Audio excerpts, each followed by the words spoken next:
Assalamualaikum warahmatullahi taala wabarakatuh.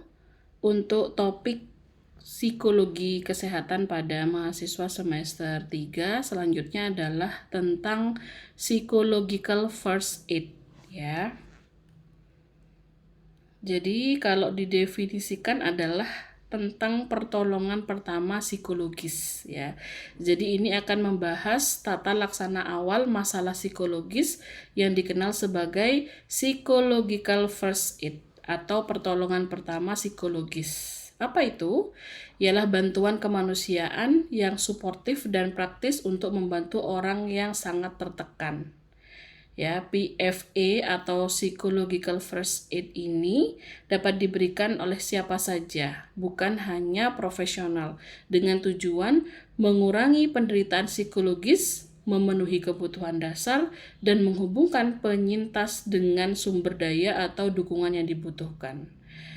PFA atau Psychological First Aid berfokus pada pendekatan berbasis bukti yang dibangun di atas konsep ketahanan manusia. Ada beberapa prinsip dari PFA ini ya. Yang pertama adalah look ya, melihat ya. Jadi mengamati situasi untuk menilai ancaman keamanan dan mengidentifikasi orang yang membutuhkan bantuan paling mendesak. Amati kebutuhan praktis seperti air, makan, atau tempat berlindung. Kemudian prinsip yang kedua adalah listen atau mendengarkan. Mendekati orang yang membutuhkan dengan cara yang tidak mengintrusif, memperkenalkan diri, dan mendengarkan dengan penuh perhatian. Hormati privasi mereka, pahami perasaan mereka, dan tanyakan tentang kebutuhan serta kekhawatiran mereka tanpa menghakimi. Dan yang terakhir adalah link atau menghubungkan, yaitu memberikan bantuan praktis dan informasi serta menghubungkan mereka dengan sumber dukungan sosial seperti keluarga, teman, atau layanan yang dibutuhkan.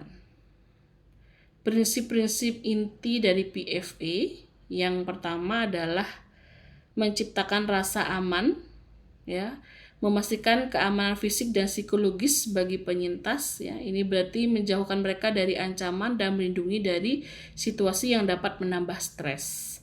Yang kedua, mendorong ketenangan, membantu menenangkan individu yang mengalami tekanan emosional yang kuat setelah peristiwa traumatis.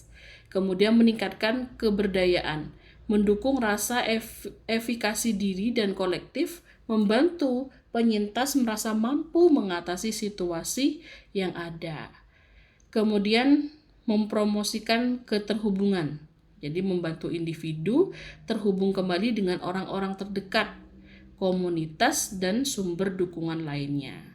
Kemudian yang terakhir adalah membangun harapan, yaitu memberikan harapan yang realistis tentang masa depan yang mendorong adaptasi dan pemulihan jangka panjang.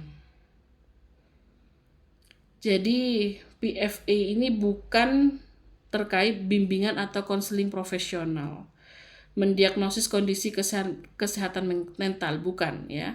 Memaksa orang untuk membicarakan trauma atau perasaan mereka juga bukan ya. Kemudian mendorong curhat atau mengeluarkan emosi jika individu tidak siap. Jadi bukan seperti itu.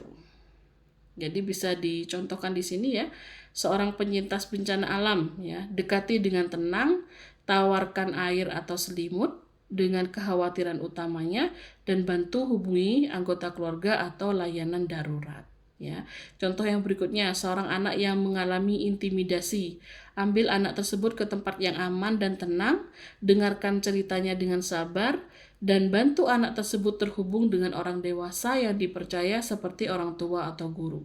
Contoh yang ketiga, seorang rekan kerja yang mengalami krisis pribadi, ya, berikan ruang untuk berbicara jika mereka bersedia. Tawarkan bantuan praktis dan informasikan tentang program bantuan karyawan atau sumber daya lainnya. Ya, jadi itu penjelasan untuk topik di pertemuan ke-6. Terima kasih.